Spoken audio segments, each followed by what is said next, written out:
సికింద్రాబాద్ ఉజ్జయిని మహంకాళి బోనాల పండుగ సందర్భంగా మంత్రి పొన్నం ప్రభాకర్ ఆధ్వర్యంలో సమీక్ష సమావేశం నిర్వహించారు. వచ్చే నెల జూలై 21, 22వ తేదీన సికింద్రాబాద్ ఉజ్జయిని మహంకాళి బోనాలు నిర్వహించడం జరుగుతుందని, దర్శనానికి వచ్చే భక్తులకు ఎలాంటి అసౌకర్యాలు కలగకుండా అన్ని వసతులు ఏర్పాటు చేస్తున్నామని మంత్రి పొన్నం ప్రభాకర్ తెలిపారు.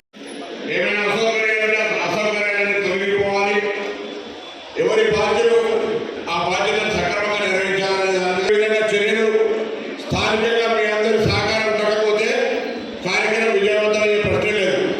కాబట్టి ముందుగా రాష్ట్ర ప్రభుత్వం నుంచి ఎప్పుడు కూడా ఈ యొక్క అమ్మవారి ఉత్సవాలకు సంబంధించి ఆషాఢ మాస బోనాలకు సంబంధించి జరిగే కార్యక్రమం ఆనవాయితీగా జరుగుతూనే ఉంటుంది. అందులో మీరందరూ కూడా చురుకుగా సామాజికంగా సాంఘికంగా బాధ్యతలు తీసుకోవాలని ప్రభుత్వ పక్షాన్ని అందరూ హృదయపూర్వకంగా కోరుతా ఉన్నారు. అధికారులకు సంబంధించి ఇప్పుడే